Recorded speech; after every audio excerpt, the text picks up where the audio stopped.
Bismillahirrahmanirrahim. Assalamualaikum warahmatullahi wabarakatuh. Sebelumnya izin memperkenalkan diri saya. Nama saya Mutiara Fauzani dengan nomor NIM 2202010101081. Saya berasal dari kelas MJ704. Tujuan saya membuat video presentasi kali ini, saya ingin menuntaskan ujian akhir semester saya di semester 7 ini dengan mata kuliah Manajemen Hubungan Industrial yang akan ditujukan kepada Bapak Doktor Insinyur kelas Yabaan MM. Baik, di sini saya akan mempresentasikan sebuah materi yang berjudul dampak AI dan otomatisasi. Nah, pada tahun 2025, bagaimana sih AI akan memengaruhi pekerjaan di tahun sebelumnya dan tahun berikutnya? Nah, riset kami menunjukkan bahwa karyawan lebih siap menghadapi AI daripada yang dibayangkan para pemimpin mereka. Kenapa ya? Nah, bahkan juga mereka sudah menggunakan AI secara teratur 3 kali lebih mungkin daripada yang disadari para pemimpin untuk percaya bahwa AI akan menggantikan 30% pekerjaan mereka dalam setahun ke depan dan bersemangat untuk memperoleh keterampilan AI. Di sini terdapat latar belakang yang isinya dampak AI tahun 2025 bukan tentang akhir dari pekerjaan manusia, melainkan tentang transformasi radikal. Tantangan utamanya bukan pada teknologinya sendiri, melainkan pada seberapa cepat tenaga kerja dapat beradaptasi dengan perubahan peran dari pelaksana tugas rutin menjadi pengelola sistem cerdas. Tahun 2025 menandai titik di mana AI, khususnya generatif AI dan sistem otonom telah mencapai tingkat kematangan fungsional. AI bukan lagi sekedar alat eksperimen, melainkan komponen inti dalam operasional perusahaan untuk meningkatkan efisiensi dan mengurangi biaya operasional. Di sektor manufaktur dan logistik, penggunaan robot cerdas telah mengurangi kebutuhan tenaga manusia dalam proses perakitan, pengemasan, dan pengelolaan inventaris. Pekerjaan administrasi seperti input data, penjadwalan, pelaporan keuangan dasar, hingga layanan pelanggan atau chatbot kini diambil alih oleh AI karena kemampuannya memproses data besar dengan akurasi tinggi dan tanpa henti. AI digunakan untuk mendukung pengambilan keputusan berbasis data, sehingga manusia bisa fokus pada tugas yang membutuhkan kreativitas, empati, dan pemecahan masalah kompleks. Selanjutnya, tujuan penelitian. Yang pertama, di tahun 2019, menilai dampak ekonomi dan sosial dari otomatisasi terhadap keberlangsungan karir tenaga kerja di sektor terdampak. Yang kedua, memberikan solusi praktis bagi organisasi untuk melakukan transisi teknologi secara etis dan berkelanjutan. Yang ketiga, di tahun 2022, mendeskripsikan transformasi tugas rutin yang kini diambil alih oleh AI di berbagai sektor industri pada tahun 2025. Adapun di sini metode penelitiannya. Nah, di sini saya menjelaskan penelitian ini menggunakan metode kualitatif dengan pendekatan deskriptif untuk mengeksplorasi secara mendalam fenomena transisi kerja yang dipicu oleh kecerdasan buatan atau AI dan otomatisasi pada tahun 2025.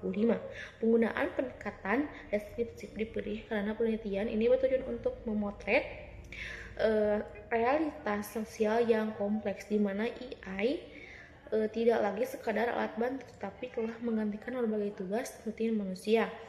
Melalui metode ini, penelitian berusaha memberikan gambaran sistematis mengenai karakteristik perubahan beban kerja, pergeseran peran karyawan, serta dinamika adaptasi organisasi tanpa melakukan pengujian hipotesis statistik, melainkan dengan mengedepankan kedalaman pemahaman atas data yang bersifat relatif dan kontekstual. Kemudian, analisa data dilakukan secara induktif melalui 3 tahapan utama, yaitu yang pertama reduksi data, kemudian penyajian data atau data display, dan penarikan kesimpulan kategori tematik seperti jenis tugas yang terautomasi, tantangan reskilling, dan interaksi manusia dengan mesin. Untuk menjamin keabsahan data, dilakukan teknik triangulasi sumber dan diskusi teman sejawat agar hasil penelitian tetap objektif. Hasil akhir dari metode ini diharapkan dapat menyajikan narasi yang kompensatif dan empatik mengenai posisi manusia dalam ekosistem kerja berbasis AI yang semakin otonom. Berikutnya hasil. Yang pertama, ada pergeseran spektrum tugas rutin atau automate versus human centric. Nah, hasil penelitian menemukan bahwa pada tahun 2025, AI tidak lagi hanya menggantikan tugas fisik atau manufaktur, tetapi telah mendominasi tugas rutin kognitif. Pekerja seperti penyusunan laporan keuangan dasar, entry data medis, dan pengolahan logistik ini dilakukan sepenuhnya oleh sistem otonom. Informan menyatakan bahwa efisiensi waktu meningkat hingga 60-70%. Namun hal ini menyebabkan peran manusia bergeser dari pelaksana menjadi pengawas atau supervisor. Manusia kini hanya melakukan intervensi jika sistem mendeteksi anomali yang tidak bisa diselesaikan oleh algoritma. Yang kedua, ada munculnya kebutuhan keterampilan baru atau the rise of soft skills. Penelitian menunjukkan bahwa meskipun tugas rutin hilang, permintaan terhadap keterampilan atau high touch meningkat drastis. Keterampilan yang paling dicari tahun di 2025 tersebut meliputi yang pertama, literasi AI, kemudian kecerdasan emosional, dan yang terakhir pemecahan masalah kompleks. Dan yang ketiga, dampak psikologis dan kesiapan organisasi. Temuan kualitatif mengungkap adanya fenomena techno-anxiety atau kecemasan teknologi pada pekerja senior yang telah lama melakukan tugas rutin. Sebaiknya, pekerja muda cenderung melihat AI sebagai pilot yang membebaskan mereka dari pekerja membosankan. Perusahaan yang sukses melakukan transisi di tahun 2025 adalah perusahaan yang tidak hanya memasang teknologi, tetapi juga menyediakan program keliling atau pelatihan pulang, yang insentif untuk memitigasi risiko pemutusan hubungan kerja. Kemudian implikasi. Yang pertama, implikasi bagi tenaga kerja atau pekerja.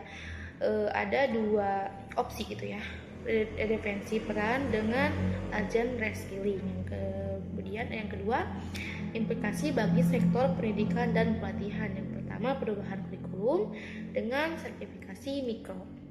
Ketiga, ada implikasi bagi manajemen perusahaan atau organisasi. Ada restrukturisasi organisasi dengan investasi pada human capital. Kemudian yang keempat, implikasi bagi pemerintah dan kebijakan publik.